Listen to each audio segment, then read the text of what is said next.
Hello বন্ধুরা, আসসালামু আলাইকুম। স্বাগতম জানাচ্ছি আমার চ্যানেলে। তো বন্ধুরা, আজকে আমি ছোলার ডাল, বুটের ডাল, যাই হোক যে কোনো একটা ডাল দিয়ে মাংস রান্না করে দেখাবো। দেখুন, আমি নিয়ে নিয়েছি। আপনাদের কাছে যে ডাল থাকবে সেই ডালটা দিয়ে আপনারা রান্না করে নিতে পারবেন। তো আমি এখানে 250 গ্রাম পরিমাণ ডাল নিয়ে ভিজিয়ে রেখেছিলাম 20 মিনিটের মতো। ভিজিয়ে নিয়ে আমি পানি ঝরিয়ে ডালটা এখানে নিয়ে আসছি। দেখুন এতটা পরিমাণ হয়েছে। তো বন্ধুরা, আমার যতটুকু লাগবে আমি নিয়ে নিয়েছি। আপনারাও ঠিক আপনাদের নিজস্ব প্রয়োজন অনুযায়ী নিয়ে নেবেন। এখানে আমি নিয়ে নিয়েছি মাংস। তো গরুর মাংস খুব বড় বড় করে না দিয়ে আমি অল্প পরিমাণ মাংস, যেভাবে আমরা তেহেরি রান্না করি ঠিক ওইভাবে কেটে নিয়েছি। এবং এখানে নিয়ে নিয়েছি আমি 2টা আস্ত রসুন, শুকনা মরিচ এবং দারচিনি আর তেজপাতা। আর এখানে নিয়ে নিয়েছি যাবতীয় গুঁড়া মশলা। দেখুন, সাধারণত গোশ রান্না করতে যা যা গুঁড়া মশলা লাগে আমি সব গুঁড়া মশলা এখানে নিয়ে নিয়েছি। শুধুমাত্র আদা এবং রসুনটা বেটে নিয়েছি।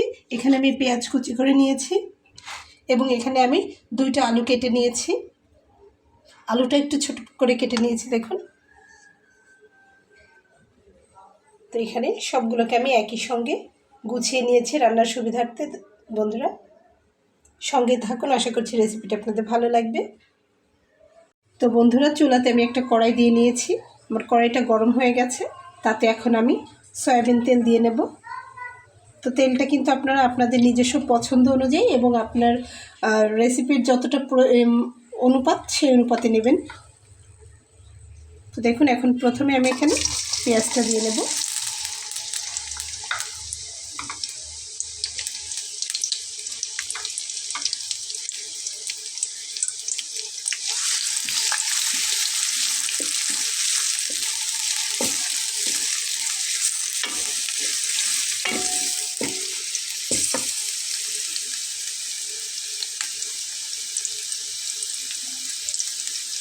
তো আমি এখানে হাফ কেজি পরিমাণ মাংস নিয়েছি এবং 250 ডাল নিয়েছি, সব কিছু মিলায়, এবং আলু নিয়েছি 2টা। আমার প্রায় 1 কেজির মতো রান্নাটা হবে।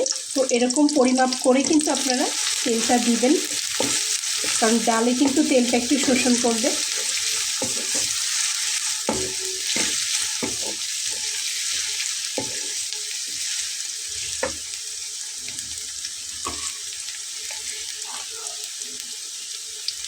তো পেঁয়াজটা ভাজা হতে হতে আমি কয়েকটা শুকনো মরিচ দিয়ে দেব এবং 2টা রসুন আমি দিয়ে নেব এবং এখানে আমি দিয়ে নেব দারচিনিটা। তো রসুনটা কিন্তু রেসিপির অংশ নয়, আমার হাজব্যান্ড খেতে পছন্দ করে, তো সেই জন্য আমি দিয়ে নিয়েছি। আপনাদের ফ্যামিলিতেও যদি কেউ পছন্দ করে থাকে সেক্ষেত্রে আপনারাও আস্ত রসুন এরকম দিয়ে নিতে পারেন। খুব ভালোভাবে আমি একটু কষিয়ে নেব। তো বন্ধুরা, তেজপাতাটাও দিয়ে নিচ্ছি। দেখুন, আমি তেজপাতাটা ধুয়ে ব্যবহার করছি। একটু বেশি পরিমাণে তেজপাতা কিনে রেখেছিলাম, তো এখন একটু হালকা হালকা গায়ে রুনি পড়ে গেছে, সেজন্য ধুয়ে ব্যবহার করছি। রোদে দেওয়া হয় না, অনেক দিন হয়ে গেল।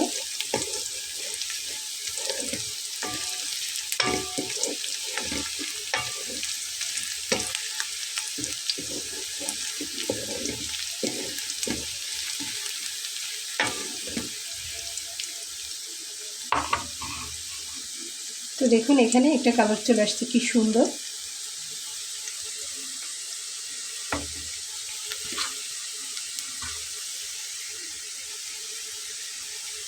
তো এখন আমি কিন্তু মাংসটাকে দিয়ে দেব। দেখুন, আমি হাড্ডিও দিয়ে নিয়েছি। ডালের ভেতরে কিন্তু খুব ভালো লাগবে হাড্ডি। এবং একটা কথা বলে নিই, সেটা হচ্ছে চর্বি কিন্তু দেওয়া যাবে না। আমি কিন্তু দেখুন এখানে কোনো চর্বি দিইনি। হাড্ডি দেওয়া যাবে কিন্তু চর্বি দেওয়া যাবে না।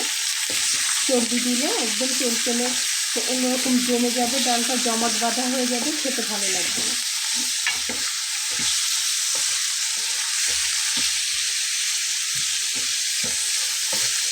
তো মাংসটা তো দিয়ে নিয়েছি। এবার একে একে আমি এরপরে মশলাগুলো দিয়ে একসঙ্গে কষিয়ে নেব। তো প্রথমে আমি দিচ্ছি লবণ। লবণ দিলে কষাতে একটু সুবিধা হবে। লবণটা আমি দিয়ে নিলাম। যেহেতু মাংসটাকে আমি ছোটো করে দিয়ে নিয়েছি, কড়াইতেই সিদ্ধ হয়ে যাবে, কিন্তু আপনারা চাইলে প্রেশারেও দিয়ে নিতে পারেন কষানোর পরে। বন্ধুরা দেখুন, শুধুমাত্র লবণ দিয়ে কষিয়েছি, কিন্তু এখন আমি মশলাগুলো সব দিয়ে নেব। এখন হলুদ দেব আমি,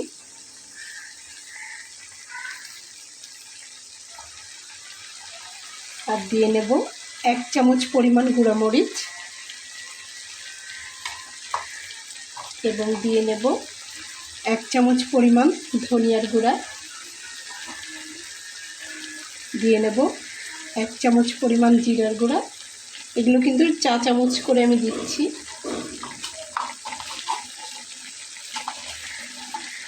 এবং দিয়ে নেব 1/2 চা চামচ পরিমাণ গোটা জিরা,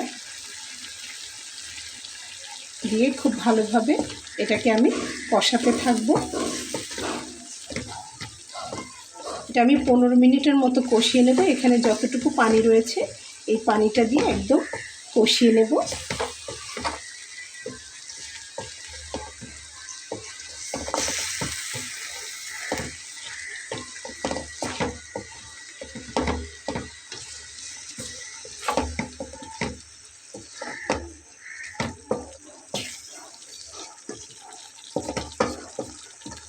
তো বন্ধুরা, ডালটা আপনারা তখন দেবেন যখন আপনারা যদি এটাকে খুব ভালো একদম সিদ্ধ খেতে চান, একদম গলে যাওয়া, তাহলে একসঙ্গে দিয়ে নেবেন। আর যদি একটু ডালটা সিদ্ধ হবে কিন্তু আস্ত থাকবে এরকম দিতে চান, তাহলে আলাদাভাবে দিবেন। যেমন আমি এখন মাংসটা আগে কষিয়ে নিচ্ছি, ডালটা কিন্তু আমি পরে দেব। যদি ডাল এবং মাংস আমি একসঙ্গে কষাই তাহলে কিন্তু ডালটা অনেক বেশি গলে যাবে। তো সেজন্য আমি শুধু আলাদাভাবে মাংসটা কষিয়ে নিচ্ছি, ডালটা আমি পরের সঙ্গে দিয়ে কষিয়ে নেব। তো বন্ধুরা দেখুন, আমি 15 মিনিট কষিয়ে নিয়েছি। তো এখন আমি এর ভেতরে আদা এবং রসুন বাটাটা দিয়ে নেব।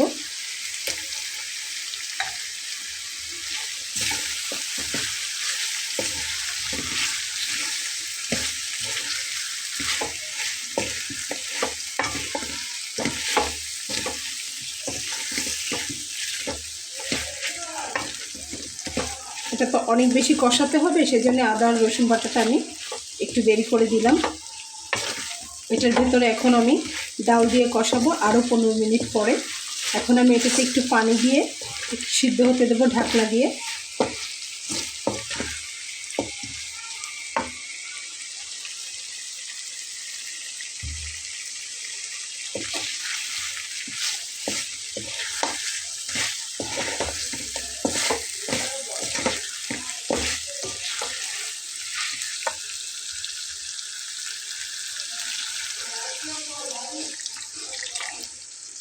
তো বাস এতটুকু পানিতেই কিন্তু আমার এটা সিদ্ধটা হয়ে যাবে।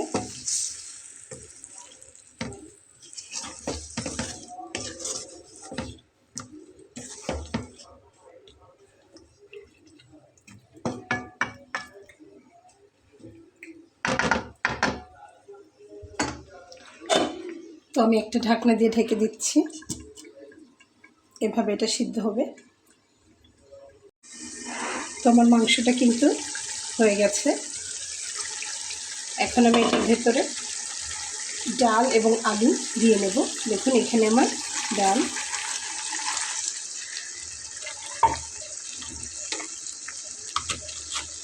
এবং দিয়ে নিচ্ছি আলুগুলো।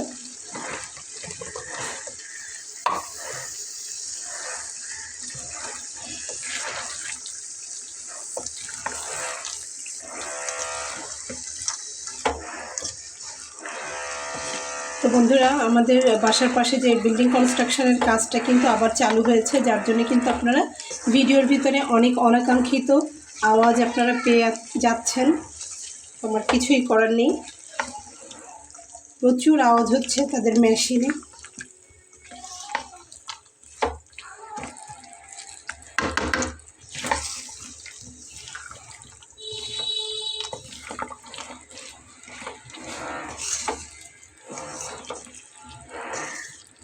তো দেখুন, ডাল এবং আলুটা দিয়ে এটাকে আমার খুব বেশি কষানো লাগবে না।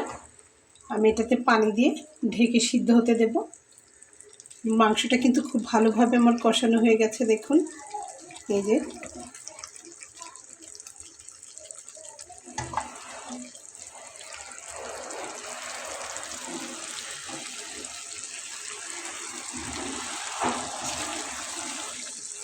দেখুন আমি হালকা একটু নেড়ে ছেড়ে তারপরে পানিটা দিব।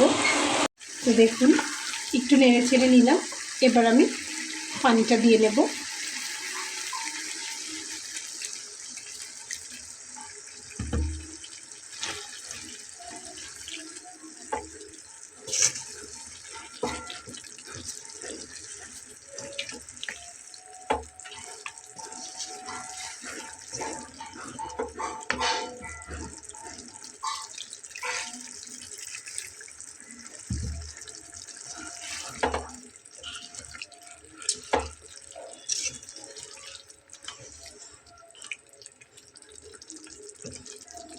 তো যতটা পানি দেওয়ার একবারেই কিন্তু পানিটা দিয়ে নিতে হবে। বারবার পানি দিলে কিন্তু স্বাদটা ভালো আসে না। এবং আর কোনো মশলা কিন্তু ব্যবহার করার প্রয়োজন নেই, শুধুমাত্র লবণটা একটু চেখে দেখবেন। তারপর এটাকে ঢাকনা দিয়ে সিদ্ধ হতে দেবেন। তো বন্ধুরা দেখুন, আমার রান্নাটা কিন্তু একদম কমপ্লিট হয়ে গেছে। চুলাটাকে আমি বন্ধ করে দিলাম। এই যে দেখুন, তো আমি এতটুকুই ঝোল রাখবো বলে চিন্তা করেছি। দেখুন, কারণ এর থেকে কম ঝোল রাখলে শুকিয়ে যাবে। আমি চুলাটা অফ করে দিয়েছি। লবণটাও আমি চেখে দেখেছি, একদম ঠিকঠাক মতো হয়েছে। এখন আমি এর ওপর থেকে কিছু ধনিয়া পাতা ছড়িয়ে দেব।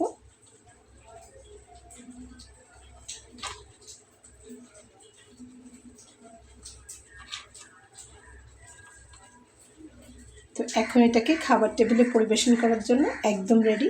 তো বন্ধুরা, আশা করছি রেসিপিটি আপনাদের ভালো লেগেছে। রেসিপিটি যদি আপনাদের ভালো লেগে থাকে তাহলে আমার এই ছোট্ট চ্যানেলটিকে সাবস্ক্রাইব করে সঙ্গে থেকে যাবেন। এবং কেমন লাগলো আপনাদের রেসিপিটি অবশ্যই কমেন্ট সেকশানে এসে জানাবেন।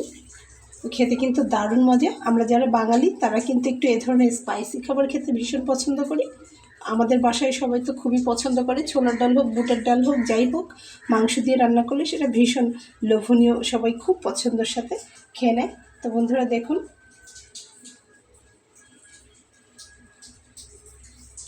তো দেখা হবে।